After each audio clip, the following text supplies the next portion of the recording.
Hari ini kita Ulang. Satu, dua, tiga. udah gitu enggak. Langsung aja. Selamat sore pemirsa. Hari ini di episode 2 mengenai review buku, yaitu berjudul tentang perempuan yang menangis kepada bulan hitam yang karyanya dipunyai oleh Dian Purnomo. Nah, selain mempunyai buku ini, Mbak Dian Purnomo memiliki beberapa karya berikut, yaitu ada Perempuan yang Menunggu di Ruang Menuju Laut, terus ada Rahasia Hati, Kita dan Rindu yang Tak Terjawab, dan Angel of Mine. Nah, di sini saya sudah ditemani oleh beberapa pengulas kita yang banyak cantik dan ganteng ini.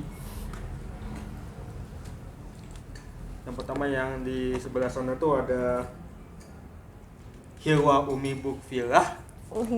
Bukvila. Iya. Sorry. Santai. Dan Benar, saudara benar. kita yang ganteng ini namanya Zulkaide. Yo Haider.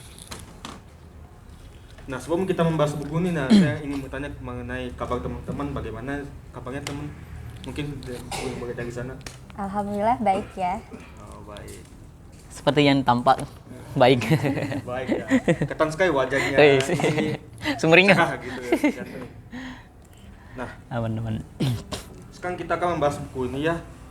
Yang ingin saya tanyakan itu gimana sih kesan pertamanya itu setelah membaca buku ini? Mungkin dimulai dari Mbaknya. Mbaknya dulu. Kakak Nona dulu. Oke, kesan pertama saya mungkin jujur saya membeli buku ini awalnya karena covernya warna pink. Karena bisa terlihat saya adalah penyuka warna pink gitu ya. Tapi setelah baca sinopsisnya, saya juga merasa wah menarik nih. Jadi kesan pertama saya membaca buku ini, menurut saya buku ini mengangkat sebuah tema yang sangat berat, yaitu kekerasan seksual, tapi kemudian dituangkan dalam cerita fiksi yang ringan dan mudah untuk dibaca. Itu sih kesan saya. Iya sih. Kalau aku sebelum aku baca itu 2-3 bulan belakangan aku sudah dengar ceritanya dari Kak Azila. Tapi setelah pegang bukunya kemudian baca 3 kali 4 kali duduk, cukup menarik ini. Aku pakai bahasa menindih hati kalau buku ini.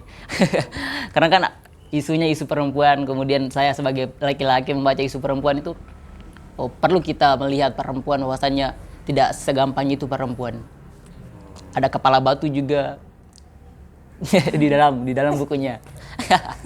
Kiranya seperti itu. Mungkin lebih lanjutnya akan kita ulik bersama-sama selanjutnya. Oke, selanjutnya. Yo. Terus saya tanyakan nih mengenai gimana sih menurut kalian mengenai kata-kata yang ada di buku ini. Misalnya Maggie ini gimana tanggapan kalian mengenai karakter Maggie ini? Mengenai pribadinya Maggie. Pribadinya. Oh. Menurut saya Maggie itu dapat dikatakan dengan satu kata, pejuang. Pejuang. Karena walaupun saya katakan dia sudah selesai dalam buku ini masalahnya, tapi dia tetap bergabung dengan Bu Agustin untuk memperjuangkan hak-hak wanita lain. Makanya saya bisa katakan bahwa pribadinya adalah seorang pejuang. Sangat pejuang. Oh, iya. Terus menurut Sida? Kalau dari Mbak V-nya satu kata, kalau aku 4 kata. Perempuan kepala batu. Sosok pejuang yang kemudian nggak henti-hentinya dia berjuang sampai dia masuk kandang singa pun dia tetap berjuang. Bahwa menunjukkan dia jadi korban pun dia tetap berjuang jadi korban, dan bahwasannya kedepannya itu cukup dia yang jadi korban untuk teman-teman perempuan yang lainnya. Sesingkat itu. Singkat itu ya. Yos. Nah, mengenai cerita buku ini ya, menurut kalian tuh gimana sih kayak tanggapan kalian itu tuh mengenai adat perkawinan yang ada di Sumba ini? Sebenarnya nih adatnya nih bagaimana sih? Mungkin dari Masnya mungkin yang berasal dari sana. Oke. Kebetulan saya juga dari NTT dan buku ini di NTT juga, tapi fokusnya di adat Sumba, dan aku pikir adat secara keseluruhan di NTT itu mengistimewakan perempuan. Begitupun di adatnya saya mengistimewakan perempuan dengan mahar gadingnya, kemudian di Sumba itu dengan belis kerbau, kemudian kambing dan hewan-hewan yang notabene-nya mahal untuk bisa dijangkau, dan itu proses perjuangan laki-laki bagaimana sehingga mendapatkan si perempuan itu. Tapi di dalam buku ini cukup miris digambarkan di Sumba, dan belakangan dikenal dengan kawin tangkap. Padahal di dalam data adat, esensi adatnya tidak demikian. Bahasanya itu Oya Pamawini ataupun Pipi Rambang kalau nggak salah, soalnya saya dari Flores Timur, ini dari Sumba. Kemudian dalam satu wawancara pernah aku nonton tuh dari Pak Franz, itu mengatakan ini bukan kawin tangkap ini bukan adatnya Sumba. Karena belakangan prosesi yang kemudian sangat tidak wajar dilakukan oleh yang kemudian memiliki tanda kutip hasrat yang tidak bisa dibendung lagi, itu yang kemudian mencoreng nama baik daripada adat itu sendiri. Karena bahasanya bawa lari sebenarnya. Dan bawa lari sendiri itu secara sederhananya antara laki-laki dengan perempuan sama-sama suka. Sehingga karena ketentuan adat yang kemudian tidak bisa dijangkau oleh si laki-laki, laki-laki mengambil keputusan untuk membawa lari perempuan. Dan di dalamnya harus digarisbawahi itu tidak ada kekerasan fisik maupun tindakan kekerasan psikis. Itu yang perlu digarisbawahi. Dan itu saya pikir yang kemudian perlu dipegang tuh. Karena kan tidak kawin tangkap sebenarnya. Oknum yang kemudian membuat itu. Aku sih seperti itu. Berdasarkan buku ini berarti apakah kayak apa ya, bukan sih keakuan sih, tapi apakah perbuatan Maggie untuk menentang perkawinan itu apakah sudah tepat atau bagaimana? Aku pikir sih tepat, karena kan banyak pengakuan ataupun ungkapan dari perempuan-perempuan yang notabene-nya menjadi korban daripada tindakan ini mengatakan juga demikian, bahwasannya perbuatan tindak ataupun praktik kawin tangkap ini sudah tidak sesuai dengan esensi adat daripada masyarakat Sumba, tidak sesuai dengan ketentuan-ketentuan di dalam kepercayaan Marapu kalau di sana. Itu tidak sesuai, sehingga ada baiknya dihilangkan ataupun ditepiskan yang kemudian buruk-buruknya. Yang positifnya itu kita ambil, karena kan ini tujuannya untuk perjodohan, untuk mengikat tali silaturahmi antara satu keluarga dengan keluarga yang lainnya. Yes. Itu poinnya seperti itu. Kalau menurut pendapat Mbaknya itu bagaimana mengenai perkawinan ada di Sumba ini? Apakah Maggie itu sudah sangat tepat memperjuangkan hak-haknya? Sebenarnya disclaimer dulu, mungkin banyak yang bertanya-tanya kenapa saya kemudian jadi pengulas di sini. Karena saya sudah meneliti buku ini di mata kuliah saya waktu itu. Jadi waktu sekitar semester 4 saat itu, dosen saya, yaitu Pak Dias Purbantara namanya, dia memberikan kayak semacam PDF gitu, apa saja yang akan kita pelajari selama 1 semester ke depan. Nah, pada minggu ke-8, rencananya kami akan membahas tentang kekerasan seksual. Dan, nama mata kuliah saya itu Studi Gender and Development, itu studi gender dan perkembangannya sampai sekarang. Nah, di sini saya kemudian memilih buku ini untuk dibahas di kelas waktu itu dan juga dijadikan sebagai individual paper atau tugas mandiri gitu. Nah, yang pertama saya pertama kali lihat masalah di sini adalah kekerasan seksual gitu. Itu sudah sangat jelas untuk orang yang pertama kali membaca, bahkan tidak perlu meneliti pun pasti sudah mengerti ini ada masalah kekerasan seksual. Lalu yang kedua juga saya menemukan ada feminisme. Tapi kan mungkin dengar kata feminisme ada beberapa orang yang kayak feminisme gitu, feminis gitu kan. Tapi kita harus menyamaratakan definisi feminis itu seperti apa. Jadi dalam pelajaran saya, feminisme itu adalah ketika feminisme itu hadir awalnya pada akhir abad 18 di Eropa. Jadi ketika itu wanita itu tidak boleh ikut pemilu voting, tidak boleh ikut pemilu, tidak boleh menerima edukasi atau tidak boleh masuk SD, SMP sekolah, tidak boleh masuk sekolah. Lalu juga ketika mereka mempekerjakan hal yang sama dengan laki-laki, bekerja hal yang sama dengan laki-laki, jauh sekali upahnya gitu. Dan kemudian yang paling menurut saya sangat mencengangkan pada masa dulu itu, wanita tidak boleh memiliki sebuah properti, rumah, apartemen. Kalau pengen punya rumah bisa beli, tapi kemudian atas nama suami atau atas nama anak laki-lakinya atau bahkan bapaknya sendiri. Nah, itulah kemudian yang ingin diperjuangkan oleh feminisme. Nah, sampai situ saja, karena saya merasa feminisme juga sampai sekarang, perkembangannya sampai sekarang itu bukan lagi memperjuangkan wanita itu agar setara dengan laki-laki, tapi kemudian wanita itu harus lebih tinggi dari laki-laki gitu. Nah, untuk feminisme itu feminisme barat itu saya agak tidak setuju, tapi kemudian saya setuju pada feminisme secara umum gitu. Jadi yang setujunya tuh feminisme yang mengupayakan penyetaraan. nah, kembali lagi ke buku ini ya. Menurut kalian itu kan di sini ada karakter yang menarik kan, yaitu Rebak Ali kan. Nah, menurut kalian tuh gimana sih tanggapan kan mengenai Rebak Ali ini? Kenapa dia tuh sebegitu powerfulnya, sebegitu berkuasanya, sehingga keluarganya Maggie ini nih dia hampir nggak bisa melawan apa-apa gitu. Misalkan kalau dia kan di buku ini kan dijelaskan kan kalau masa Peggy hilang kan, nah kan kan yang berbuat itu kan keluarganya si Rebak Ali ini kan. Nah, justru keluarganya si Maggie ini yang harus minta maaf. Jadi menurut kalian tuh gimana sih karakter yang Mbak Ali itu? Mau siapa dulu nih? Mungkin dari Mbaknya dulu. Jadi kalau kembali lagi ya, kalau dalam sisi akademis itu dia namanya patriarki. Patriarki itu adalah ketika otoritas laki-laki itu dianggap lebih tinggi dari perempuan. Tapi apakah kemudian semua laki-laki itu tinggi dari perempuan? Jadi patriarki ini sebenarnya punya tingkatan. Laki-laki dengan uang tidak ada, laki-laki punya pekerjaan tapi uang tidak cukup, dan laki-laki dengan uang yang sangat banyak, yaitu kaya raya. Nah, dalam patriarki juga ada. Jadi patriarki ini bukan hanya menurunkan derajat perempuan, tapi juga derajat laki-laki yang tidak sebanding dengan laki-laki yang kaya raya. Jadi pengertian dari sebuah patriarki itu adalah otoritas kaum laki-laki terhadap perempuan. Di sini saya menemukan, di sini saya sempat catat kata-kata yang menurut saya patriarki. Pada saat Maggie itu mengancam bunuh diri, ayahnya atau Ama Bobo berkata, Maggie berkata, bicara tanggal, Ama bunuh saya sekarang. Lebih baik saya mati, Ama. Ina, bunuh saya sekarang. Ibunya pun berkata, kau pilih kau punya anak atau kau punya adat.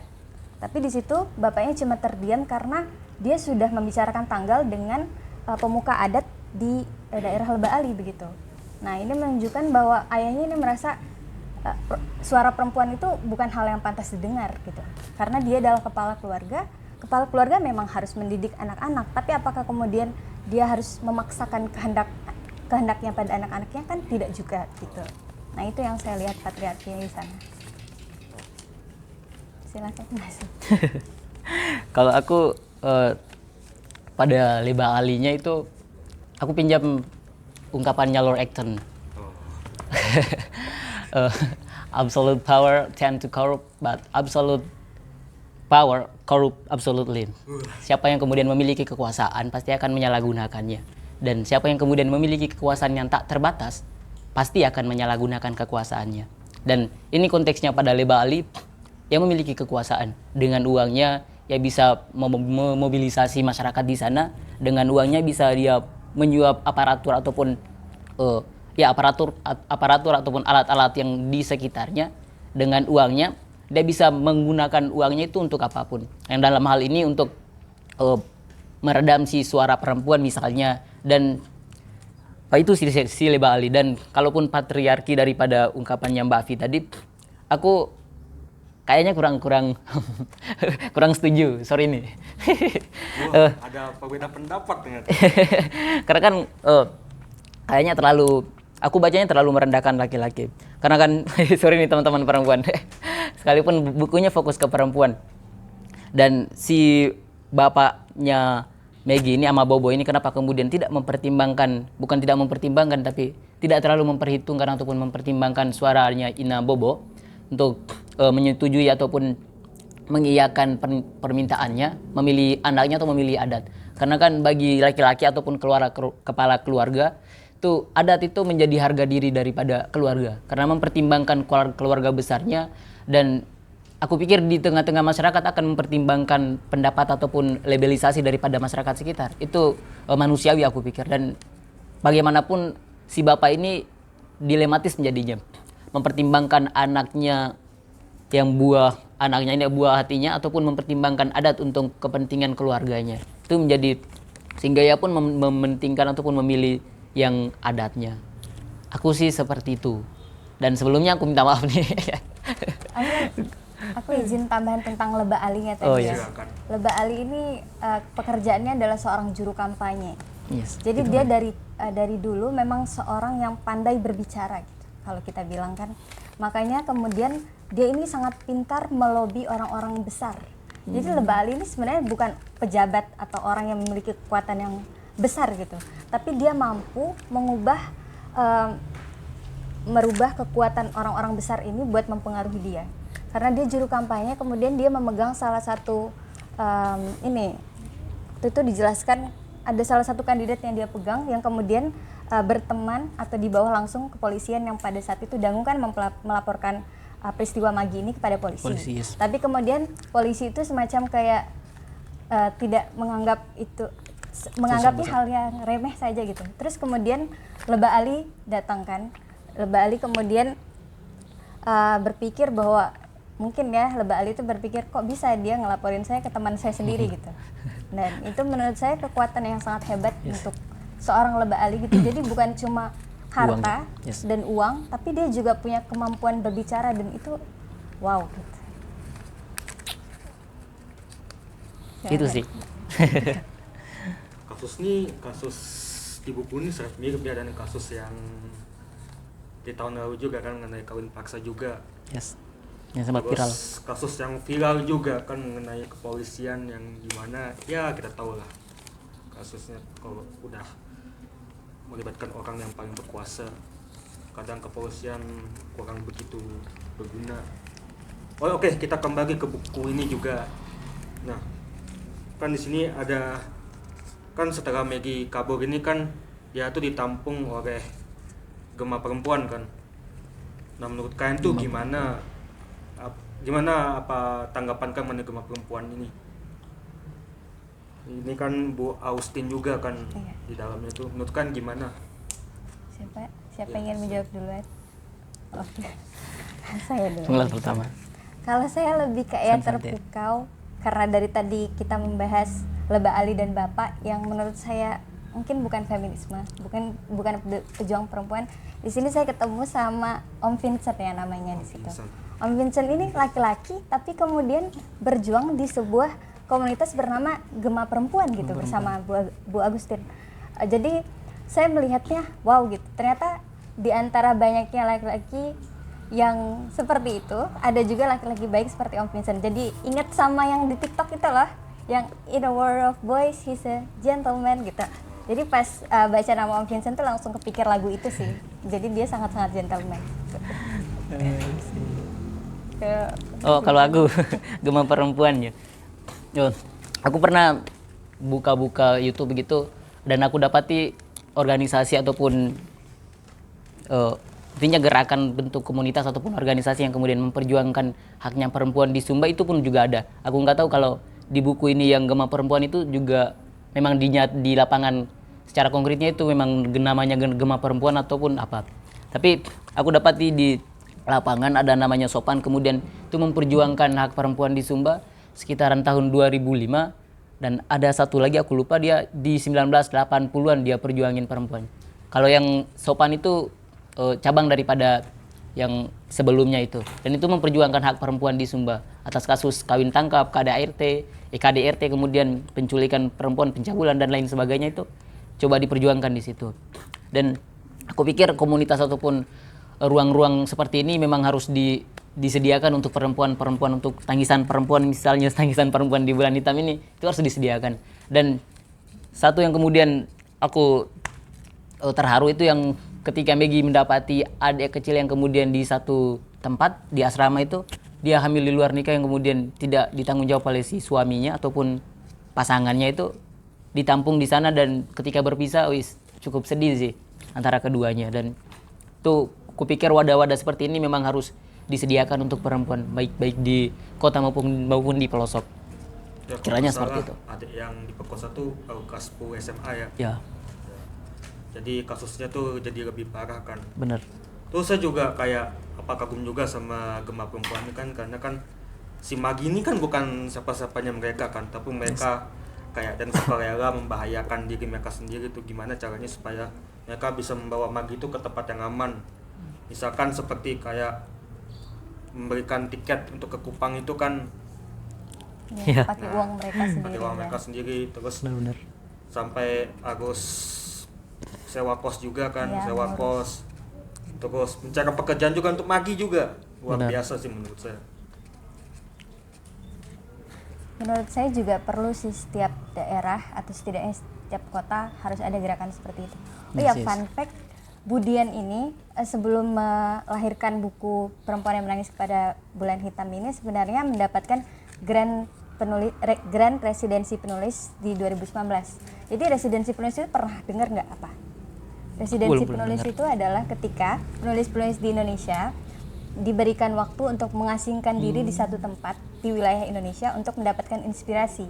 Nah, kebetulan Mbak Dian ini kemarin bercerita tentang bahwa dia kemudian mendapatkan grant untuk tinggal selama 6 minggu di Sumba, dan yang dia teliti adalah kawin tangkap ini. Makanya mungkin bagi Mas Jul, Kak Jul, ada beberapa yang kayak kok mirip dengan yang nyata gitu, karena bisa saja ini sebenarnya buah hasil pemikiran dari Mbak Dian terhadap kisah nyata gitu.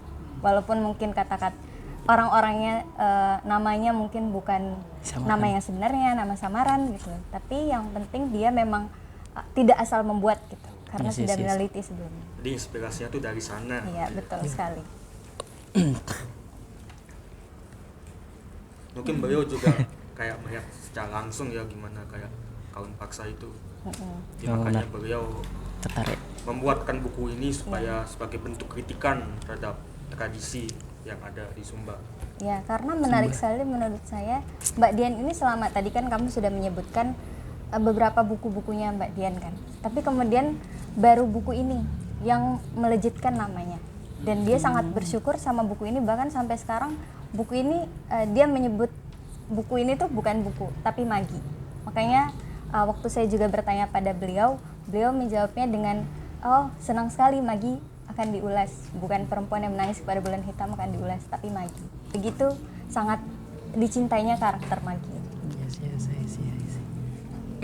Boleh bertanya? Silakan Silakan. mungkin ingin bertanya. Silakan. Yang baik supaya masuk suara saya. Oke, sebelum lebih jauh, ini kan teman-teman pada asik sendiri ya. Ya. Gitu. Support. Aku punya 6 pertanyaan. Wih, Nah, pertanyaan. kenapin 10 bang? Yang pertama, teman-teman nampaknya belum menceritakan sinopsis novel Buku. ini kayak gimana. Oh, enggak. Ceritanya gimana, plotnya seperti apa. Itu kan. Yang kedua, kenapa judulnya Perempuan yang Menangis Kepada Bulan Hitam? Itu ada apa? Maksudnya kenapa yang dimaksud dengan bulan hitam itu apa sih? Simbol, dia mengarah ke simbol apa gitu? Mungkin teman-teman ada punya jawabannya. Yang ketiga, bagaimana sih pembangunan karakter masing-masing tokoh di sini? Kayak gitu, siapa yang paling kuat, gitu kan? Siapa yang paling lemah, siapa yang jahat, siapa yang pengkhianat mungkin kalau ada. Terus yang berikutnya, secara pribadi, ketika kalian selesai membaca novel ini, ada nggak novel-novel lain yang sejenis ini yang mengingatkan kalian pada novel-novel? Kalau ada, kalau misalnya ini pertama kali kalian membaca ini, ya it's okay, nggak apa-apa. Mungkin ada novel-novel ataupun cerpen-cerpen lain yang pernah kalian baca mirip ini. Kira-kira perbedaannya apa kalau ada? Terus yang berikutnya, ini lebih pribadi lagi. Ada nggak bagian-bagian yang paling kalian suka dalam novel ini? Apa Ya. contohnya gitu kan? Nah terus terakhir adalah, kalau saya tantang kalian membaca secara kritis, bisa nggak menyebut kayak semacam kekuatan ataupun kelemahan, kekurangan ataupun kelebihan yang ada di dalam novel ini? Itu aja. Semoga bisa dicatat ya. Oke ya. Coba. Terima kasih. Mungkin aku jawab yang nomor 1 itu. Maksudnya. Mungkin bisa nama. dijelaskan tuh kayak sinopsisnya itu ya. bagaimana? Bisa nanti saling melengkapi. Iya. Ya, boleh. Oke. Jadi sinopsisnya secara garis besar, sinopsisnya menceritakan seorang perempuan bernama Maggie Diela yang kemudian bercita-cita ingin menjadi PNS. PNS-nya PNS pertanian. Nah, kemudian itulah kenapa dia memilih S1 pertanian lalu menjadi penyuluh pertanian. Nah, tapi kemudian di tengah perjalanannya belajar untuk CPNS atau belajar menjadi PNS, dia kemudian mengalami suatu kejadian yang bernama kawin tangkap, diculik. Nah, dari situ semua impiannya itu seakan dikubur oleh orang-orang di sekelilingnya karena dipaksa menikah dengan seorang lelaki bernama Leba Ali. Leba Ali ini dulunya adalah teman dari bapaknya sendiri. Itulah kemudian menambah perasaan tidak ingin lagi untuk menikah dengan Leba Ali. Nah, dari selanjutnya buku ini menceritakan tentang perjuangan seorang perempuan yang dipaksa menikah dengan laki-laki yang tidak dicintainya dan kemudian harus merelakan mimpinya sebagai seorang penyuluh pertanian terkemuka di desanya, sehingga kemudian mendapatkan bantuan dari komunitas-komunitas seperti Gema Perempuan. Jadi sinopsisnya berjalan di sana dari seorang yang sendirian berjuang kemudian dibantu oleh perempuan-perempuan lain dan juga laki-laki di sebuah komunitas bernama Gema Perempuan. Selanjutnya ada tambahan? Teman dari Masnya mungkin. Kalau aku nggak terlalu banyak sih, karena kan perjuangan daripada Maggie barangkali sudah dijelaskan oleh Kak Vi tadi. Kemudian bergabung dengan Gema Perempuan, pulangnya pun itu dia mengalami dilematis. Lagi-lagi saya menggunakan kata dilematis, karena kan dia lagi mempertimbangkan karena pulangnya untuk menyekolahkan ataupun melanjutkan pendidikan adiknya di perguruan tinggi, dan itu dia harus memilih pilihan dari bapaknya, menikah dengan pulang dan menyekolahkan adiknya di perguruan tinggi. Kemudian lambat laun dia diberikan pilihan lagi, memilih menikah atau apa mungkin, dan itu dia memilih menikah dengan si Leba Ali tadi. Dan setelah menikah dengan Leba Ali dilakukan upacara adat, prosesi adat untuk menikahkan si Leba Ali dengan si Maggie Dilea tadi. Kemudian setelah masuk ataupun sampai di rumahnya Leba Ali, dia melakukan siasat menyusun sebuah rencana untuk kabur dari sana. Ketika ketika pas malam pertamanya dia menunda dan sampai di hari ke-6 kalau nggak salah atau hari ke-7 dia akhirnya malam pertama dengan si Leba Ali tadi. Dan dia menceritakan, itu ceritanya juga dibuat-buat juga, bahwasannya pas dia kabur ke Kupang itu dia berhubungan badan dengan pemuda-pemuda lain, kemudian membandingkan intimnya pemuda yang di Kupang dengan si Leba Ali, dan si Leba Ali marah pada saat itu dan si Leba Ali menonjok si Maggie sampai bengkak berdarah, dan dari luka-luka yang kemudian ada di tubuhnya itu dia kabur ke kantor polisi, dan itu sebagai barang bukti untuk menunjukkan bahwasannya ini kejahatan Leba Ali. Karena kan sebelumnya kejahatan Leba Ali itu sulit diungkapkan karena kan buktinya berkurang ataupun buktinya kurang. Karena itu Maggie mengorbankan dirinya untuk sebagai bukti yang nyata bagi kejahatan si Leba Ali. Itu sih kemudian yang sangat menakjubkan. Oh iya. Kalau aku bacanya kenapa kemudian judulnya Perempuan yang Menangis Kepada Bulan Hitam, di bulan itu sangat suram bagi kehidupannya, di bulan, bukan bulan yang di atas langit tapi bulan di dalam tahun. Karena kan di bulan itu dia merasa sangat terpuruk ketika mau memberikan penyuluhan di salah satu desa. Di tengah perjalanannya ditangkap oleh beberapa pemuda utusan si Leba Ali dan pulangnya diperkosa oleh si Leba Ali. Oh ya, sebelum pulangnya di rumah pun dia dilecehkan di dalam mobil juga oleh pemuda-pemuda yang kemudian menculiknya. Kemudian dia mau mengakhiri dirinya melalui pesan-pesan sebelum mengakhiri dirinya itu memberikan pesan ke keluarganya bahwasannya dia akan mengakhiri hidupnya kalaupun tidak diselamatkan, kalau tidak dipulangkan ke rumahnya. Dan setelah suratnya sampai di rumah, jawaban dari orang tuanya itu cepat amankan barang-barang yang berpotensi untuk mengakhiri hidupnya si Maggie. Dibersihkanlah berupa pecahan-pecahan cermin di kamarnya, intinya bahan-bahan ataupun alat-alat tajam yang kemudian dapat digunakan untuk membunuh diri. Itu dibersihkan, itu berupa jawaban yang kemudian sangat menyakiti Maggie. Dan Maggie berpikir tidak ada alat lagi dan dia menggigit nadi di tangan kirinya sampai darah keluar seperti aliran sungai, katanya seperti itu di dalam buku. Kemudian itu kejadian itu sehingga dibawa ke rumah sakit, dan di sana pun ayahnya tetap belum peka ataupun belum ngeh kalau anaknya itu membutuhkan pertolongan. Lagi-lagi dia memberikan si Maggie ini kepada mulutnya si Leba Ali. Dan itu bulan yang kemudian sangat hitam bagi si Maggie. Kiranya seperti itu.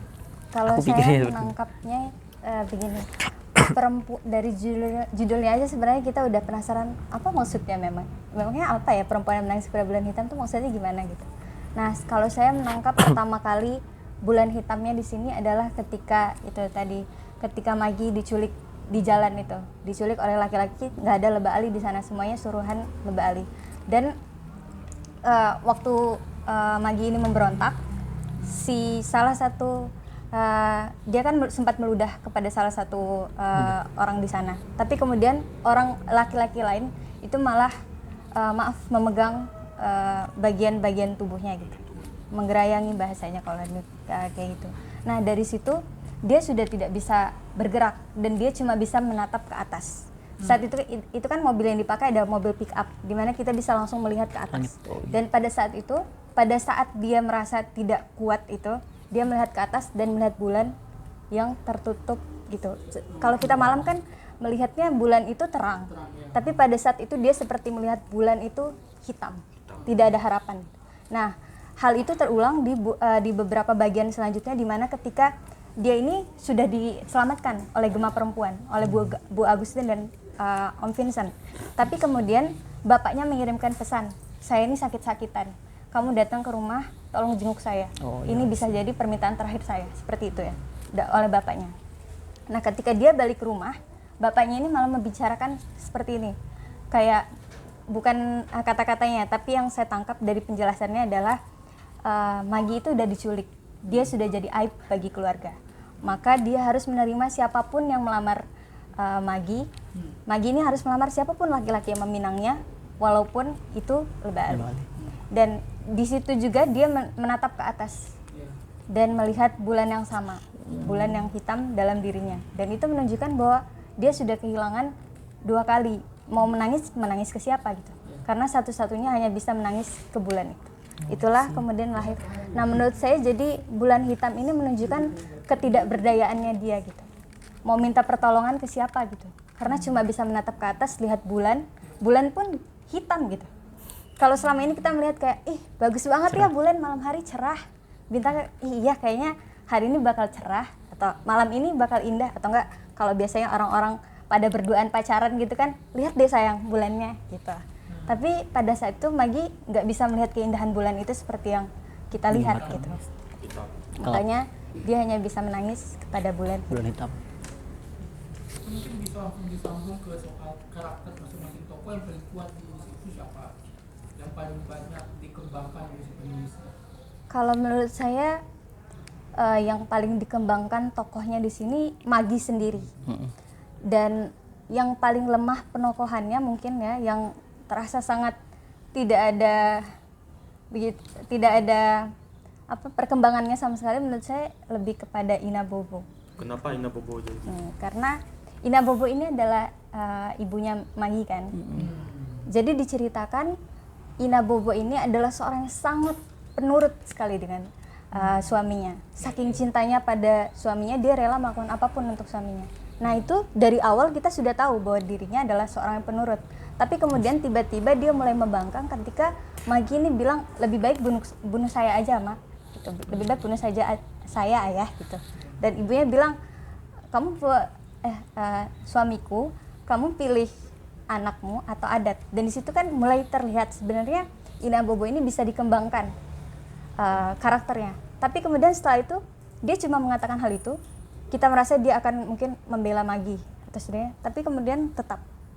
Dan itu menurut saya penokohan yang mungkin kurang dibandingkan tokoh-tokoh lain, di mana Dangu yang kemudian dia ini sangat membela Maggie, selalu di sisi Maggie, laki-laki yang selalu ada untuk Maggie. Dan dia itu menunjukkan perjuangan gitu. Di setiap langkahnya, di setiap bab kita jadi mengenal Dangu ini, walaupun dia tidak punya apa-apa, dia bukan seorang yang kaya, bukan punya lelaki yang bukan pekerja keras yang sangat keras gitu. Dia memang baru merintis gitu, masih muda. Dan tapi kemudian dia bisa, dia pernah bilang gitu, dia itu nggak bisa lihat Maggie seperti ini. Kayak lebih baik dia saja yang dibeginikan daripada harus melihat Maggie seperti ini. Emang sih setelah dipikir-pikir saya juga baca ya, kayaknya emang lebih peduli ininya sih, Dangunya ketimbang ibunya kan. Iya. apalagi bapaknya ya. Oh iya. Diem aja dari tadi Zul. Aku nyimak. Diam bukan berarti hanyut deh. Oh ya, aku tokoh yang kemudian paling sering digambarkan pastinya si Maggie. Karena kan dari ungkapan si Kak Vi tadi, dia coba komunikasi dengan Mbak Diannya. Ungkapan dari Mbak Diannya itu, oh ya Maggie akan diulas bukan judul bukunya. Iya. Jadi secara tidak langsung itu disampaikan bahwasannya Maggie yang kemudian paling sering digambarkan. Kalau Kak Vi-nya di ibunya, ibu Ina Bobo atau Mama Bobo. Yang lemah. Kalau saya di abangnya si Maggie, Rega. Dan salah satunya lagi tuh yang Bobonya yang di luar daerah. Karena kan Bobo yang sebagai saudara daripada si Maggie Anak pertama. nggak terlalu dimunculkan perjuangannya ataupun nggak terlalu berjuang untuk mengembalikan si adik perempuannya, ketimbang si Dangu yang kemudian notabene-nya bukan keluarga satu darah daripada si Maggie. Itu sih kalau yang aku lihat, karena perjuangan pastinya saudara laki-laki itu akan lebih muncul uratnya kalau saudari perempuannya itu dilecehkan atau dipermalukan. Kalau aku di posisi itu aku paling depan dah udah. Langsung ke depan Lebali itu langsung tak tebas itu. Karena kan perempuan nih, Bos. Iya. Yang paling banyak dapat porsi pembangunan karakternya si Maggie sendiri. Si Maggie sendiri. Itu karakternya Maggie di situ gimana sih dia? Apakah sama dengan ibunya? Kalau dia pemberontak, dari mana dia mendapatkan itu? Oh iya. Kepala batu si Maggie ini pernah. Oh iya. Emang Kakak Nona kepala batu sudah dia ini. keras kepala. Iya. Karena kan dia ada sempat disampaikan juga tuh dia mewarisi kepala batu dari bapaknya. Karena kan sama-sama bersikuku dengan pendiriannya. Maggie yang kemudian berlalu dari tempatnya ke Kupang, dibujuk oleh ibunya, dibujuk oleh keadaan untuk pulang karena ibunya sakit, dia tidak mau pulang dan dia mau mendengar daripada pendapat ataupun suara dari ayahnya dulu yang sama-sama juga kepala batu, dan akhirnya batu dengan batu dihantamkan. Maggie pulang untuk menemui bapaknya dan menerima apa yang dari kemauan bapaknya untuk melanjutkan pendidikan adiknya, kemudian menyembuhkan bapaknya dengan syarat harus menikah. Itu sih. Mewarisi kepala batu dari bapaknya. Kalau dari saya penggambarannya kenapa saya katakan yang paling besar adalah jadi diceritakan dari awal Maggie ini punya cita-cita. Dia akan jadi PNS pertanian. Dan itu yang sering diungkapkan sehingga menunjukkan bahwa Maggie ini cuma peduli di sana gitu, dari awal. Tapi ketika kemudian dia menerima perlakuan seperti ini, dia mulai melihat sesuatu itu dengan jelas. Jadi Maggie ini memang dari dulu adat dari rumah mereka adalah laki-laki akan ikut bapaknya ke sawah, perempuan tidak boleh keluar, hanya mengantar makanan lalu kembali pulang ke rumah. Nah, selama ini Maggie melakukan itu tidak pernah ada masalah. Tapi kemudian ketika dia melakukan, dia mendapatkan perilaku seperti ini, kawin tangkap ini, dia mulai kelihatan bahwa wah selama ini ternyata nggak benar. Sampai dia kemudian mengirimkan surat kepada ayahnya. Ayah, kata-katanya seperti ini. Ayah, kalau saya lahir laki-laki, mungkin keadaan akan berubah. Kata-katanya seperti ini. Ama sayangnya, Bapak sayang, saya minta maaf karena sudah menjadi anak perempuan untuk Ama. Seandainya saya lahir sebagai laki-laki, mungkin cerita kita akan berbeda. Saya bisa pergi dengan Ama ke sawah atau ke hutan, bukan cuma untuk antar Ama punya bekal makan siang. Nah, di sini menunjukkan bahwa Maggie ini ingin gitu. Karena dia kan tadi PNS pertanian otomatis harus ke sawah gitu kan. Tapi kemudian dia bilang sama bapaknya, sesayang apapun saya sama bapak, kalau bapak melarang saya untuk ikut ke sawah, tidak apa-apa. Dan kemudian dia mengatakan, andai saja saya ini Pak terlahir sebagai laki-laki, mungkin saya bisa membantu bapak ke hutan, ke sawah gitu. Dan dia sampai berpikir, wah andai aja saya laki-laki gitu. Dan itu mulai terjadi perubahan sikapnya yang awalnya hanya peduli pokoknya saya harus jadi PNS, tuh mulai memikirkan bahwa wah selama ini apa saya salah ya. Nah itu ada penaikan karakter. Lalu kemudian dia setelah itu kan dia mulai berjuang. Dan yang paling saya rasa karakternya itu adalah ketika dia kemudian membuka akun media sosialnya. Media sosial itu jadi, kan sekarang juga banyak viral-viral gitu. Jangan percaya polisi, percaya viral gitu kan. Nah di situ diceritakan Magi kemudian membuka Caitlin kembali akun media sosialnya dan dia kemudian memposting bahwa pekerjaannya begitu untuk menunjukkan bahwa saya ini masih pengen kerja gitu, bukan ingin menikah. Dan kemudian perlawanannya dimulai dari sana. Dia kemudian mencoba menghubungi Magi yang awalnya hanya tertutup pada cita-citanya sendiri, kemudian berharap pada orang lain. Ini satu-satunya cara agar dia bisa keluar. Dia kemudian menghubungi beberapa orang yang bisa dimintai bantuan, kemudian ikut bergabung dalam Gema Perempuan, dan perjuangannya karakternya bukan berhenti sampai situ saja, tapi dia juga mulai memikirkan bahwa adiknya, yaitu Manu ya, adiknya Manu. Nah, ada kata-katanya, kata Ama Bobo itu, biar saja Manu jadi penjaga konter HP atau jadi penjaga toko serba ada satu-satunya. Yang penting begitu ada jodoh langsung dikawinkan. Nah, Magi mulai merasa nih perkataan itu salah. Dan itu kemudian mengajak adiknya untuk turut serta. Jadi Manu ini adiknya menjadi salah satu orang yang sering mengunjungi Magi di Gema Perempuan. Seperti itu. Dan ini menunjukkan bagaimana karakter seorang Magi yang awalnya mungkin bisa dikatakan individual yang sangat idealis gitu ya. Kemudian tumbuh sedikit demi sedikit makin kuat menjadi seorang pejuang. Bentar, aku nggak tahu sekali mengenai ending cerita itu gimana sih? Endingnya Mas Kajur? Ya mungkin masih bisa. Kajur? Apakah happy ending atau sad ending atau menggantung gitu? Kalau dari perspektif Maggie pastinya happy ending. Perspektifnya Lebali pastinya sad ending. Kalau iya. Karena kita tidak bisa sisihkan perspektif daripada Lebali karena dia sudah dimasukkan dalam cerita ini, kita juga harus memperhitungkan itu. Dan happy dan sadnya sama-sama di dalam buku ini digambarkan. Lebali yang kemudian mendekam di penjara, kemudian mohon maaf dilecehkan oleh tahanan lain. Laki-laki. Ya, laki-laki. Biadab, sorry. Oleh laki-laki yang kemudian sebelumnya sudah ada di penjara dan dilecehkan si Lebali itu menurut cerita yang kemudian menyebar di masyarakat. Itu sih yang kemudian didengar dari Dango dan disampaikan kepada Maggie. Kalau nggak salah seperti itu. Itu lebih besarnya sih happy ending karena kan Maggie terlepas daripada kekangan Lebali, kemudian dia diberikan ruang oleh bapaknya untuk memilih bekerja dan seperti itu sih. Ya. Happy ending. Dia kemudian pisah rumah dengan orang Bapaknya. tuanya, keluar dari desa tersebut untuk fokus pada Gema Perempuan karena Gema Perempuan ini bukan di desa itu tapi di desa lain, dan biaya dari Magi ke Gema Perempuan itu semuanya ditanggung oleh pejuang Gema Perempuan saat itu, Om Vincent sama Bu Agustin. Itu sih mungkin kalau dalam cerita Hidayah ini bisa dikatakan happy ending ya, soalnya lelaki yang jahat akhirnya kena batunya gitu, yang perempuan baik tuh bisa senang-senang sekarang. Jadi intinya tuh kayak tergantung perspektif tokoh-tokohnya mungkin ya. Iya, mungkin begitu. Tapi pokoknya kalau karena saya bacanya mungkin dari sisi perempuan atau melihat Maginya happy ending ini. Happy ending. Gitu, bahkan Karena kan tokoh utamanya rasakan mesti gitu beda. ya. Iya. Kayak gitu, Ada benar. lagi pertanyaan saya. Iya. Untuk, novel ini mengingatkan kalian ke karya apa yang pernah kalian baca? Kalau ada? Aku ada. Karena kan aku lagi fokus sebelum baca yang perempuan yang menangis kepada bulan hitam ini, aku lagi fokus ke karyanya Pak Pram, Bumi Manusia.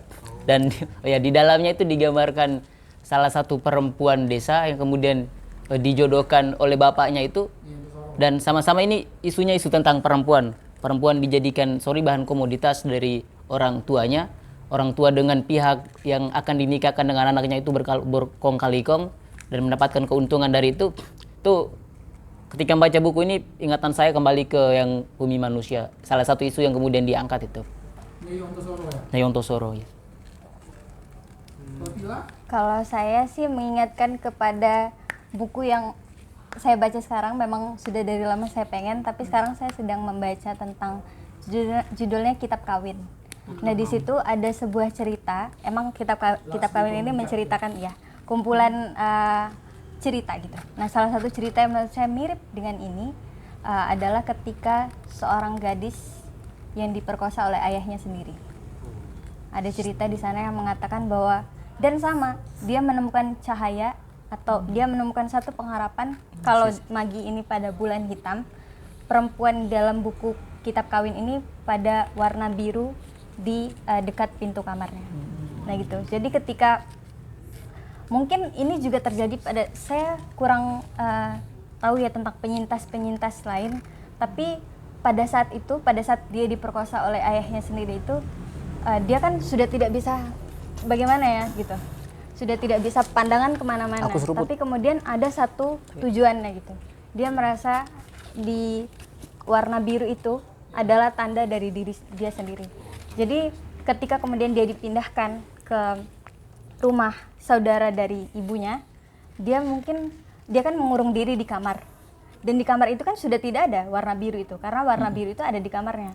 Dan itu juga menceritakan tentang bagaimana dia kemudian meninggal. Dan dalam kamar itu si tante ini bermimpi bahwa anak ini terus melihat kepada sisi itu, berharap suatu saat mungkin ada warna biru di sana. Dan semakin redup artinya itu berarti dia sudah kehilangan harapan. Makanya kemudian kenapa dia meninggal, karena warna biru itu atau harapan itu sudah tidak ada. Bisa dibayangkan sih, kayak misalnya si ayah sendiri kan sebagai pelindung itu ternyata malah melakukan perbuatan yang sangat bejat ke anaknya. Emang sih sudah kehilangan harapan.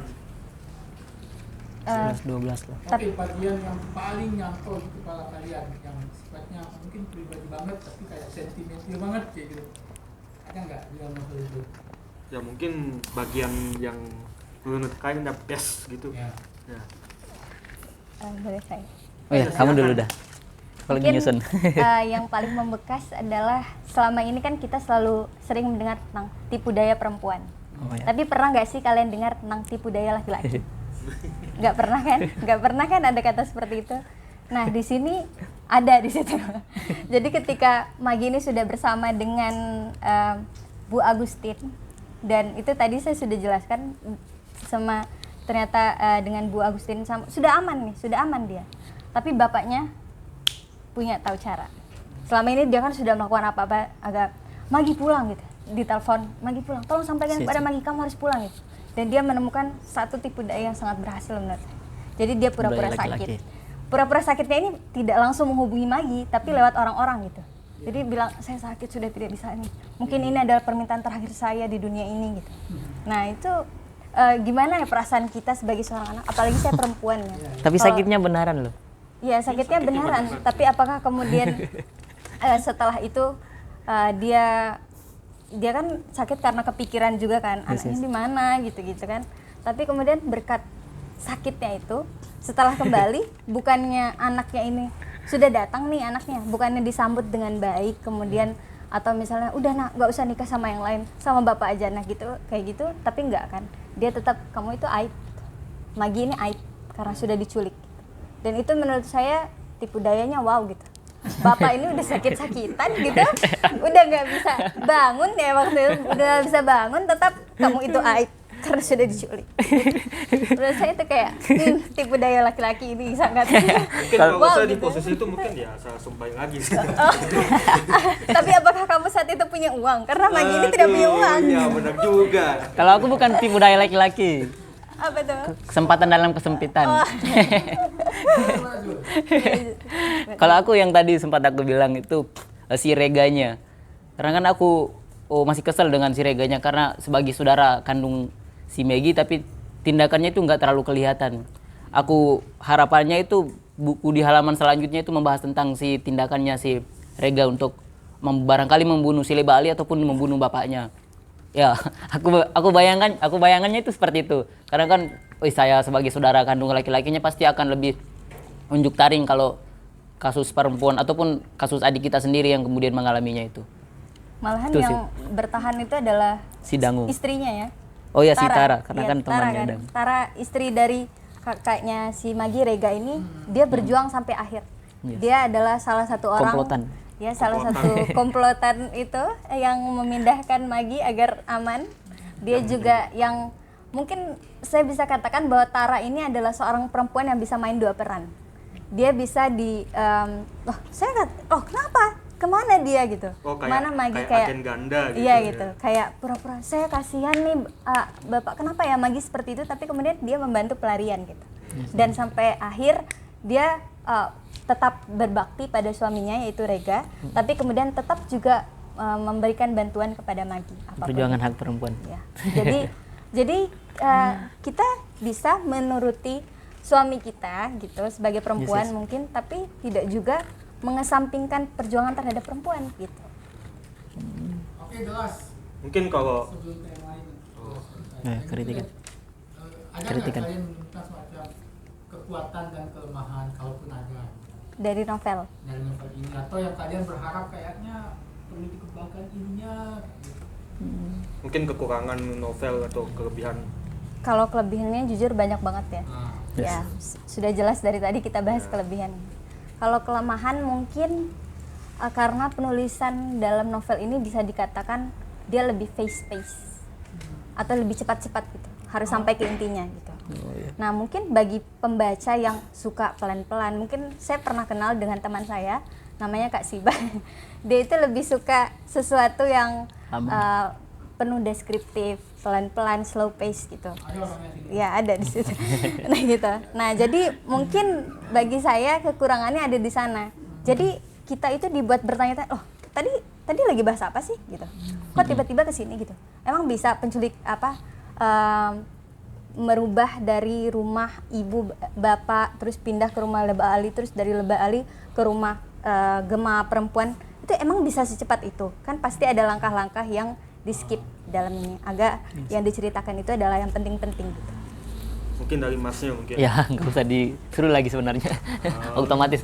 Kalau aku banyak lebihnya, sebagaimana yang kemudian disampaikan tadi. Karena kan isu ini diangkat dari NTT, kebetulan memang isu-isu ini harus diangkat lebih-lebih karena isu perempuan.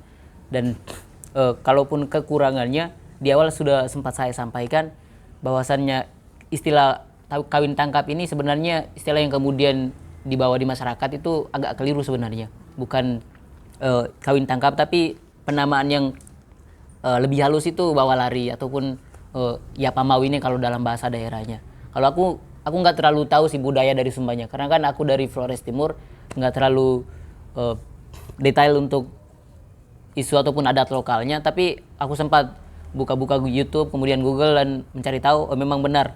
Dan pengakuan daripada pemerhati budaya Pak Frans kalau nggak salah itu ungkapannya ini bukan adat dari Sumbahnya kalau kawin tangkap, namanya bawa lari, dan ketentuan-ketentuan dalam kepercayaan Marapu harus dipenuhi sebelum pada prosesi penculikan ataupun bawa lari daripada perempuan itu sih yang kemudian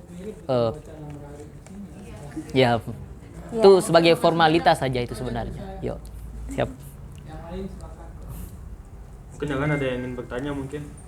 Dan mungkin kalau untuk saya pribadi ya mungkin ya kayak kekurangan buku ini ya seperti yang disampaikan sama Mbak tadi, kayak ini tuh kayak scene-nya tuh tahu cepat gitu, kayak misalkan kayak kejadian dia masih di rumah tuh terus tiba-tiba dia sudah dibawa pergi, itu menurut saya udah sangat cepat sekali.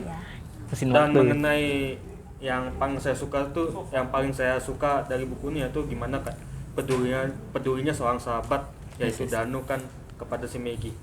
Bahkan mungkin walaupun nggak disebutkan di buku ini, saya curiga jangan-jangan si Danu ini dia punya perasaan itu. Mungkin gimana, mungkin tanggapan kalian berdua, apakah si Danu ini punya perasaan atau bagaimana nih? Siapa Kayak dulu? sebegitu Si Danunya. pedulinya, iya. Siapa dulu nih? Mungkin dari Mana? mbaknya mungkin. Mbaknya dulu. Punya perasaan Nona atau dulu. tidak? Sebagai seorang perempuan yang tidak peka ya, saya harus mengatakan selama dia tidak bilang dia suka pada Maggie, bagi saya Dangu itu tidak menyukai. Mungkin, tapi memang ada beberapa hal yang membuat saya bertanya-tanya apakah dia kemudian menyukai Maggie atau tidak gitu. Karena oh ya, kita sudah melihat effort laki-laki itu ketika jatuh cinta pada perempuan itu ini gunung akan dipijak, lembah akan disusuri gitu. Dan Ledakan ini sebenarnya. terlihat dari bagaimana Dangu ini berjuang. Bahkan pada saat Maggie itu bunuh diri, dia yang paling berani. Dia bilang, kalian ini nggak lihat ya penderitaan Maggie selama ini. Saya yang akan pergi ke kantor polisi. Jadi yang melaporkan ini sebenarnya bukan Maggie, tapi Dangu. Laki-laki ini dia melaporkan kekerasan Maggie ini, dia laporkan ke polisi sebagai tindakan penculikan dan pemerkosaan. Dia yang paling pertama step up, dia yang paling pertama, Maggie kamu ada butuh apa? Tolong beritahu saya itu. Dia selalu jadi yang nomor satu gitu. Tapi kemudian kan ada sebuah adat yang membatasi mereka. Bisa nanti dikonfirmasi apakah benar adatnya atau tidak. Yaitu adatnya adalah tidak boleh kawin dengan satu suku gitu. Yes. Nah jadi saya melihat Dangu ini mungkin suka, tapi ada batas di sana. Nah, makanya dia kemudian berperan sebagai seorang kakak.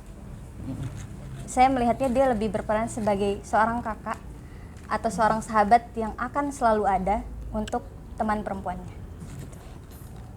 Bagaimana dengan Oke. Kak? Apakah si Dangu ini memiliki perasaan suka kepada Maggie atau tidak?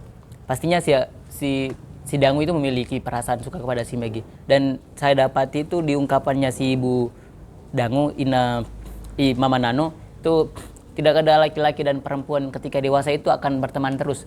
Pasti salah satunya akan memiliki rasa. Dan itu saya pikir semua laki-laki akan pada fase itu. Dan kalau boleh jujur, aku pun demikian. Ya.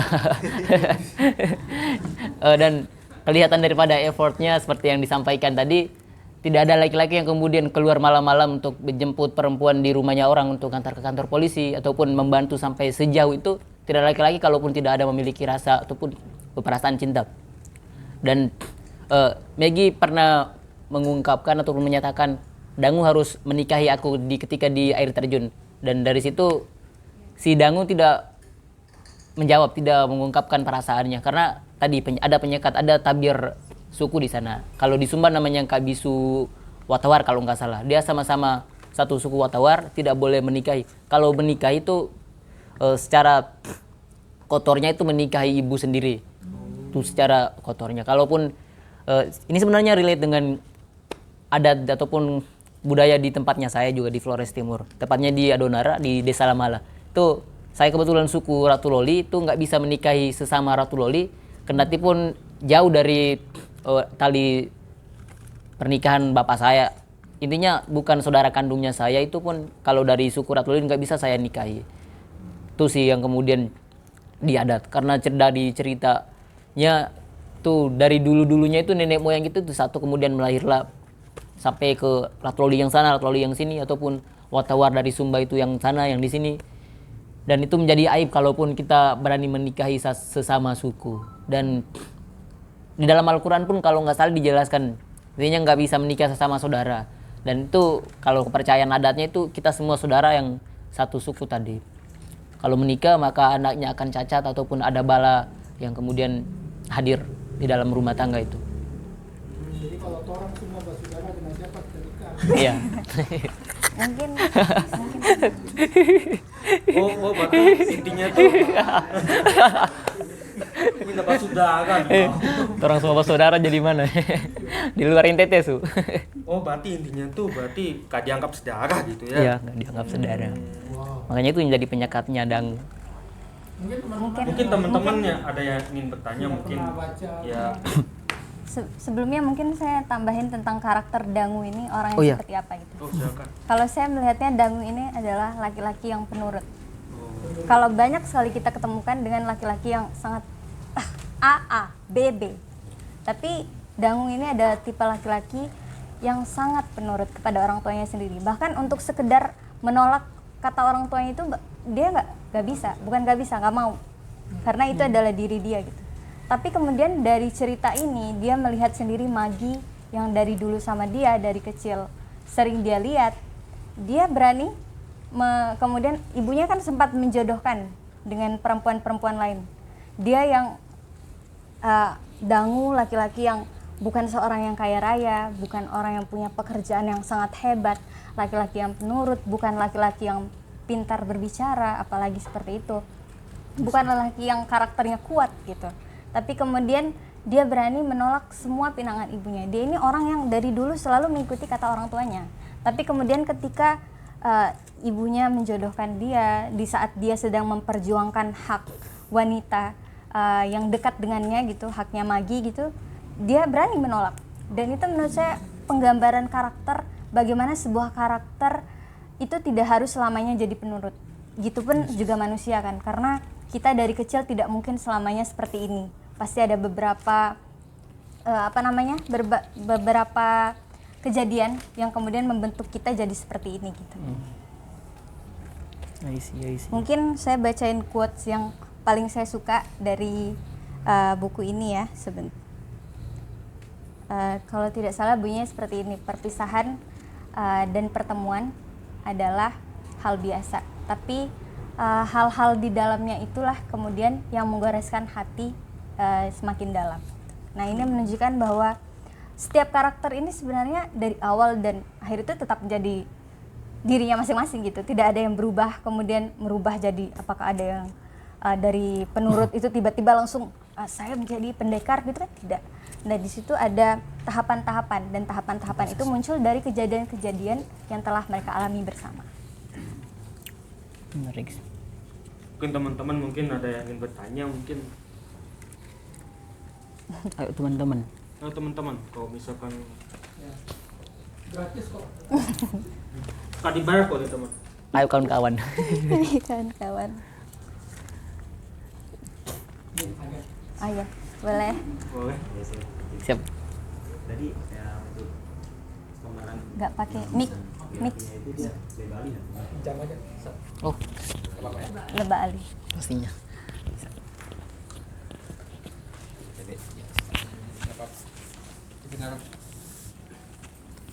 Ya, saya ingin bertanya pada saat si Maggie ini dia dikenakan salah satu kejadian kawin tangkap itu sendiri, yang mempengaruhi Maggie ini menjadi korban yang dari kawin tangkap itu dia seperti apa? Mungkin Seperti itu. kenapa harus Maggie korbannya gitu. Iya, kenapa harus Lebih ke Maggie arah itu. korbannya? Kan kalau misalkan di dalam pedesaan itu sendiri kan pasti banyak tuh perempuan-perempuan yang lainnya itu. Nah, mengapa harus Maggie? Apakah ada daya tarik khusus dari Bali itu sendiri atau seperti apa? Gitu sih. Mungkin lebih ke modusnya mungkin ya. Bukan, lebih ke arah kenapa harus Maggie, kenapa bukan cewek lain gitu. Iya, seperti itu. Mungkin bisa dijawab pertanyaan. Gitu sih. Terima kasih. Siapa? Siapa Mungkin dulu? dari Masnya dulu. Iya, boleh. Tadi kamu.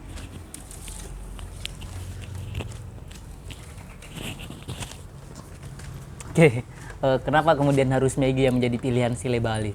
Karena kan dia memiliki kuasa, bisa saja perempuan-perempuan lain yang bisa dia angkut untuk jadikan istri. Dan si ceritanya itu kan digambarkan, si Lebah Ali ini kan teman bapaknya Maggie. Sebelum Maggie beranjak dewasa, masih usia SD itu sudah Lebah Ali sering-sering berkunjung ke rumahnya si Maggie. Dan di sana ketika Maggie menyuguhkan kopi ketika Lebah Ali bertamu, di kesempatan itu Lebah Ali mencolek ataupun memegangi tubuhnya si Maggie. Dari situ dia sudah tertarik Maggie dan dari situ dia sudah targetin targetin bahasanya. Dia sudah kunci targetnya itu dari zaman SD. Sampai Maggie kuliah ke Jogja, pulang lagi di Sumba, Lebah Ali sudah pernah menikah dan melakukan KDRT dan lain sebagainya sehingga dia dipisahkan dengan istrinya. Mungkin dari kekosongan itu dia mulai mengambil target yang sudah dikunci zaman SD itu. Dia mencoba mendekati bapaknya lagi dan membicarakan belis sedemikian banyaknya dan akhirnya dia mengangkut Maggie itu di tengah jalan ketika ada proses penyuluhan ke desa sebelah. Itu sih kalau saya bacanya karena kan Maggie itu sudah ditargetin dari zaman SD. Lebih ke obsesi ya. Jadi Iya, saya lanjut mungkin. Jadi pertanyaan yang bagus menurut saya karena itu juga pertanyaan saya waktu pertama kali membaca buku ini. Karena mungkin kalau dia memilih perempuan lain bisa aja nggak ada buku ini gitu. Kalau dia bukan memilih Maggie yang seorang pejuang kan bisa saja nggak ada nih cerita ini untuk diceritakan gitu kan. Tapi kemudian ya tapi kemudian yang saya lihat kenapa harus Maggie adalah sebelumnya Lebah Ali ini sebenarnya sudah punya istri sebelumnya. Lalu istrinya itu kemudian minta cerai dan memutuskan perceraian di situ. Nah, sebenarnya di situ Lebah Ali sudah merasa terpancing gitu. Oh, ada nih cewek yang nggak mau sama saya gitu kan. Pemikiran dia mulai seperti itu kan. Bahaya, men. Nah, kemudian dia menemukan Maggie yang saat itu sudah kembali ke rumah orang tuanya yang dia ingat-ingat mungkin pada saat dulu, oh anak ini dari dulu memang cantik gitu. Sampai sekarang pun cantik. Apalagi pendidikannya S1 gitu. Nggak semua cewek di tempat itu S1 di sana diceritakan. Kebanyakan mungkin tidak pernah masuk ke jenjang kuliah gitu. Nah, di sini adalah karakter yang menurut saya bagi Lebah Ali itu sangat sekali lagi dia punya muslihat yang besar. Dia itu bukan nggak mau sembarangan cewek. Harus seseorang yang punya nilai gitu. Dan di situ. Dan dia itu dibuktikan bahwa dia adalah seorang juru kampanye. Juru kampanye itu yang paling penting adalah nilai dirinya gitu. gimana orang-orang bisa percaya sama dia sebagai juru kampanye kalau dia sendiri nggak punya value, nggak punya nilai. Dan di situ yang saya lihat kemudian kenapa dia memilih si Magi. Magi ini sudah S1, cantik, pintar, gitu. Bahkan ditambah lagi bapaknya adalah temannya dia sendiri gitu. Itulah juga menjawab alasan kenapa harus Magi, kenapa bukan wanita lain. Yes. Karena kan si Leba Ali juga dia sarjana pendidikan kalau Iya. nggak salah. Kayaknya sarjana Iya. lebih tinggi stratifikasi Iya, sosial di sana. Lebih diperhitungkan ketika membuat satu keputusan di masyarakat begitu. Umurnya Jauh. jauh. Iya. Teman maaf. Tapi pada saat penangkapan, pada saat si Medi ini jadi ya Maginya ini jadi ambil kerajaan itu, apakah ada pemberontakan dan lain? Dari Maginya. Iya. Oh, ada. Jadi bayangkan gini ya, peristiwa kawin tangkap itu adalah, bayangkan kalian seorang Magi sedang berjalan malam-malam ingin melanjutkan penyuluh pertanian. Bukan malam sih sebenarnya, lebih ke arah Siang, jam. Iya, siang ya. Siang yang mulai bukan mau berangkat. siang ya, siang yang mulai berangkat, tapi kejadian penculikan itu mulai agak sore kan. Iya, Di pas mana pulangnya mulai agak jauh. ya, matahari itu mulai turun gitu. Mau ke malam gitu ya. Mungkin lebih ke arah sore mungkin pas Iya. peristiwa, karena dia mulai berjalan itu siang dan perjalanan jauh gitu. Lumayan jauh. Nah, bayangkan ketika kalian sedang berjalan di suasana yang mulai gelap sendirian, tiba-tiba dari belakang diangkut ke dalam mobil pickup, ditelantangkan, dipegang sisi-sisi bagian tubuhnya gitu. Dan otomatis yang bisa dilakukan apa? Paling cuma teriak nggak bisa, ditutup mulutnya. Terus dia mencoba menendang-nendang segala macam, nggak bisa. Sampai kan dia bahkan meludah gitu. Itu satu-satunya cara terakhir gitu. Udah dipegang, mulut ini udah dibungkam, sampai dia tuh ingin berbicara gitu. Sampai dibuka sebentar, dia ludah, ditutup lagi kan itu. Kemudian langsung maaf saya jelaskan langsung ya, Yo. apa yang dilakukan oleh laki itu adalah Don't worry. meremas payudaranya dia gitu. Nah, pada meremas itu mulai ada shock di sana. Perempuan, dari cerita-cerita teman-teman saya yang merupakan penyintas kekerasan seksual itu adalah ketika menerima perlakuan kekerasan seksual, hal pertama adalah diam. Shock itu bahkan banyak kan orang-orang yang mengatakan, kamu kok diam aja waktu diperkosa, kamu kok diam aja waktu lelaki-laki itu menggerangi tubuh kamu gitu. Karena respon pertama adalah diam. Diam itu adalah memastikan apa nih gitu. Jadi perlawanannya dia mungkin berhenti saat dia menerima perlakuan kekerasan seksual itu, dan kemudian hanya menatap bulan yang mungkin berharap ada keajaiban gitu. Mungkin ada tambahan dari Kak Jun tentang perlawanan. Aku tambah dikit. Kenapa kemudian itu sangat memungkinkan untuk dibawa dan diculik? Karena pada saat itu kalau nggak salah ada upacara adat di dalam kepercayaan Marapu di Sumba, dan diharuskan upacara adat itu diharuskan orang-orang pada di rumah ataupun melaksanakan kegiatannya di rumah dengan keluarga. Ketika itu kan sepi jalanan, dan di situ pula ada dua jalan yang satunya agak ramai dan yang satunya lagi itu yang agak sepi. Dan Maggie memilih jalan yang lebih sepi itu untuk lebih cepat sampai di desa yang untuk penyuluhan. Dan ketika menggunakan jalan itu diikuti oleh beberapa orang dari belakang. Pertama itu menggunakan motor dulu dan disampaikan, kakak Nona punya tas ada terbuka di belakang dibilang. Terus dia coba berhenti, dia memastikan tasnya dibuka atau tidak. Nyata tidak berbuka, dan pada saat dia mau mendongak kepalanya sudah ditangkap dan dimasukkan dalam mobil pickup. Sudah diperhitungkan waktunya persis untuk menculik si Maggie itu, karena kan pada saat itu ada kegiatan orang lalu lalang agak sepi, dan kebetulan pula jalan itu yang dipilih oleh Maggie yang sepi pula, makanya diculik itu. Penyebutan benarnya Megi apa Magi? Magi. Oh, Magi. Kalau dari Mbak Diannya Kita Magi. juga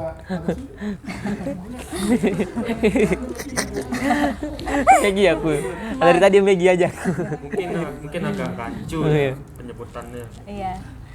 Mungkin sedikit saya tambahkan juga ya. Magi. Jadi Magi ini bukan Lebih akrabnya ini. wah ada cewek tuh culik aja deh, bukan seperti itu kan. Tapi memang kegiatannya sehari-hari seperti itu. Dia akan berjalan di tempat yang sama untuk ke daerah yang sama, dan ini sudah diteliti oleh Yes. suruhannya si Leba Ali ini. Makanya kemudian benar kata Kak Jul tadi, mereka ini memastikan ada upacara adat terlebih dahulu, baru kemudian melakukan aksinya agar benar-benar sepi. Karena walau di hari lain pun sebenarnya jalan itu memang sudah sepi, tapi ditambah dengan adanya adat ini semakin sepi lagi, dan itu merupakan kesempatan kan bagi mereka. Ya seperti itu. Jadi ini bukan sebuah, karena ada Kak yang viral juga di Sumba waktu kemarin itu, yang tahun 2023 itu yang sempat viral, di mana seorang perempuan sedang berjalan di jalan raya, diangkut ke dalam mobil, dan orang-orang lain hanya terdiam. Situ kan. Nah di situ baru kemudian diselidiki, ternyata memang saling kenal. Jadi laki-lakinya ini kenal, tapi perempuannya tidak kenal. Nah itu yang membuat saya menunjukkan bahwa ternyata kawin tangkap yang menyalahi aturan ini juga, mereka itu bukan sekedar wah ada cewek tuh saya tangkap gitu, tapi ceweknya ini harus diteliti dulu apakah dia seorang dari keluarga yang mampu. Karena kalau dia dari keluarga yang mampu, gampang sekali orang tua itu untuk mengatakan tidak gitu, kamu tidak berhak sama anak saya gitu. Tapi ketika dia memilih perempuan dari keluarga yang tidak berada, keluarga yang sangat taat kepada adat, yang mereka miliki itu cuma adat, tidak ada uang, seperti yang diterima oleh gadis itu kan, dia lahir dari keluarga yang tidak kaya raya gitu. Bahkan ketika dia diculik itu kan orang tuanya mengiyakan kan, karena itu satu-satunya jalan keluar dari kemiskinan katanya. Tapi kemudian didengar oleh orang-orang lain, pemuda-pemuda lain, pejuang-pejuang lain kan, bahwa itu tidak benar. Kemudian dilaporkan ke polisi, jadi viral berita. Kok nggak salah tuh jadi tersangka ya? Iya, sudah jadi tersangka, alhamdulillah ya.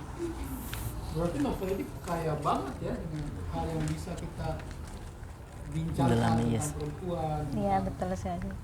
Memang seliar itu ya, maksudnya dari penggambarannya teman-teman itu kayak aksi-aksi pelecehan, remaja udara, semacam, memang banyak di situ. Memang secara terang-terangan Iya, disampaikan. secara terang-terangan disampaikan, tidak ada yang disensor. Mungkin iya gitu. Jadi tapi walaupun mungkin bahasa-bahasanya mungkin agak yang vulgar, tapi bukan yang fokusnya ke sana gitu. Jadi penggambaran yang vulgar di sini hanya untuk menunjukkan bahwa yang nggak pernah merasakan tuh akan ikut menangis gitu, melihat kekejaman ini. Dan itu yang karena itu yang saya rasakan, walaupun saya tidak pernah merasakan hal-hal yang seperti itu, tapi saya juga ikut merasakan sakit sekali ya jadi Magi gitu.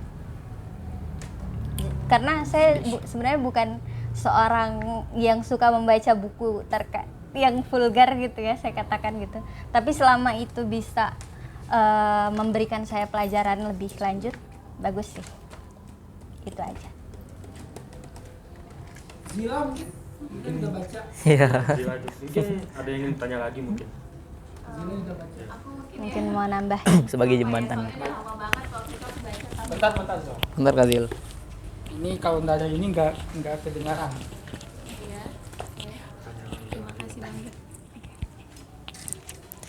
Iya, sebenarnya tadi nggak mau masuk sih Kak Bang Ded, soalnya udah lama banget yang baca buku ini, tahun lalu, sudah setahun yang lalu. Jadi mungkin awal-awal aku baca buku ini tuh agak takut ya. Jadi setiap lembar aku buka tuh aku takut Magi tuh kenapa-kenapa. Ya kan mungkin teman-teman tahu kayak gimana struggle-nya Magi untuk bisa keluar dari apa ya, circle itu, lingkaran setan kalau saya bisa bilang. Karena tidak ada ruang. Meskipun Magi sudah memberontak, meskipun Magi sudah berpendapat, tapi pendapat itu tidak didengar. Jadi seolah-olah pendapat Bapak yang paling besar begitu kan. Dan tadi saya sempat dengar juga patriarki ya. Ya, ini bisa dibilang patriarki. Patriarki itu menempatkan perempuan di kelas 2, inferioritas. Jadi perempuan itu tidak berdaya, sedangkan laki-laki sebagai superioritas. Laki-laki itu sebagai apa ya? Kuat, orang-orang yang harus didengar, dan orang-orang yang memang pendapatnya sangat diperhitungkan. Jadi ketika Magi berpendapat, Magi tidak didengar karena posisinya Magi juga perempuan. Makanya Magi sempat bilang kalau saya anak laki-laki, saya mungkin tidak akan mengalami hal seperti ini. Nah itu. Kemudian saya juga baca yang paling bikin saya menangis itu pada saat Magi tidak sadar ya diperkosa ya waktu itu. Jadi ada prosesi waktu Magi diculik itu, saya ikut marah karena orang-orang itu merayakan begitu kan, apa bahasanya tuh ada ya prosesinya. Iya, itu sambil nyanyi-nyanyi gitu dalam kondisi Magi nih tidak terima begitu kan. Jadi ada satu rumah adat, nah Magi tuh disimpan di sana. Saya lupa malamnya itu kenapa dan kondisi dia tidak sadar. Dia sudah dalam keadaan pakai baju adat ya. Terus ya mabuk. Sudah diperkosa. Nah, yang paling bikin saya sakit hati, mamanya tuh bilang sudah tidak ada yang mau sama kau karena kau sudah tidak perawan, dia bilang. Nah, apa ya, stigma perawan ini seolah-olah membuat perempuan itu kotor, membuat perempuan ini kemudian tidak punya hak lagi, tidak punya pendapat lagi untuk tidak mengatakan saya tidak mau menikah. Padahal ini kan padahal posisinya Magi ini sebagai korban ya. Harusnya Magi dilindungi, tapi justru Magi dipaksa menikah sama orang yang sudah melecehkan dirinya, orang yang jelas-jelas sudah merenggut harga dirinya. Yang saya suka dari Magi adalah Magi itu kepala batu tapi cerdas, tidak kekurangan akal. Jadi setelah dia mengalami hal-hal yang seperti ini, hal-hal yang menyakitkan menurut saya. Kalau saya di kondisinya Magi, mungkin saya juga tidak akan mampu mungkin ya. Saya tidak bisa membayangkan bagaimana bisa keluar dalam kondisi yang gelap gulita, tidak tahu tujuannya mau kemana. Dan dalam kondisi itu Magi banyak akal begitu kan, tidak menyerah sampai di situ saja, sampai Magi kemudian terhubung sama Gema perempuan ini posisinya di Kupang. Jadi posisi Sumbah ke Kupang itu lumayan ya Jul ya, beberapa hari. Dan ke sana itu karena Leba Ali ini kan mata-matanya banyak ya, ada di mana-mana, mau di pelabuhan apalagi. Nah, saya lupa itu pakai pesawat apa pelabuhan ya waktu itu. Kapal ya? Kapal kan? Iya, di kapal. Nah, iya, di kapal. Yang bikin saya takjub tuh Magi tuh mikir kalau semisal dia dalam kondisi dia kan non muslim, otomatis kan kelihatan ya kalau semisal dia keluar. Nah, dia mikir kalau semisal saya dalam kondisi seperti ini pasti saya ketahuan. Dia pakai cadar itu yang kemudian membuat dia bisa berhasil sampai ke Kupang. Nah, sebenarnya banyak banget part-part yang bikin saya menangis. Tapi saya juga agak-agak lupa ya karena udah setahun yang lalu. Tapi yang saya sangat sayangkan adalah adatnya sebenarnya tidak seperti ini. Adatnya itu baik sebenarnya. Jadi ada persetujuan antara keluarga laki-laki dan perempuan. Kemudian ditangkap pun sudah dalam kondisi si perempuan dan laki-laki sudah pakai baju adat gitu. Jadi udah ada persetujuan lah, bukan kekerasan, apalagi kekerasan seksual. Tapi kemudian melenceng pada akhirnya karena ada oknum ya, beberapa ya, jadinya budaya ini tidak berjalan sesuai dengan alurnya sampai yang tadi yang saya bilang, yang teman-teman bilang kalau pada saat ditangkap itu tidak ada persetujuan, kemudian apalagi yang di pick up itu ya, ditangkap di pick up sama laki-laki itu sudah termasuk dilecehkan, itu udah masuk kekerasan seksual tuh, bukan pada saat si Leba Ali aja melakukan, tapi ini ditangkap secara paksa tanpa persetujuan pun itu sudah termasuk kekerasan. Kemudian ada kondisi perempuan itu diam itu bukan karena mereka mau ya, tapi memang orang yang mengalami kekerasan ini shock ya, kaget, itu freeze, badannya membeku, dia tuh tidak mengerti ini apa, aku kenapa seperti ini. Jadi bukan sebenarnya dia mau. Nah, orang-orang itu harus tahu kondisi itu, kondisi di mana perempuan itu membeku ketika ada kondisi-kondisi seperti ini. Jadi tidak kemudian membenarkan kalau perempuan itu diam berarti ya dia suka aja kalau dibegitukan. Itu sih. Terima kasih. Kayaknya harus baca. Wajib dibaca. Perempuan harus, yang sudah memberikan pendapat. Wah, sekali. laki-laki juga harus. Ya. Kayaknya latarnya di Lombok mungkin Magi akan bergabung sama perempuan. Ya. Ya, tak saya sudah sejam ya kita ngobrol-ngobrol ya, dari tadi omongan yang sangat berbobot sekali ya. Ya, mungkin kesimpulan dari acara ini ya berarti ada adat yang harus dipertahankan dan ada adat yang seharusnya tuh dihilangkan. Dan juga dari buku ini kita belajar kalau sebenarnya perempuan itu tidak lemah sama sekali. Perempuan itu berani melawan ketidakadilan yang terjadi. Nah, terima kasih kepada Mbak Mifa dan Vila. Mbak Fia. Mbak Vila, oh mohon maaf, sorry. Jauh. Dan Mas Jo yang sudah hadir di acara Oke. hari ini. Dan jangan lupa subscribe ya, awas kok tidak subscribe ya. Kita datangin. Like, comment, and subscribe. Jangan lupa dibaca juga. Jangan lupa ditunggu ya untuk episode selanjutnya. Bye bye. Applause.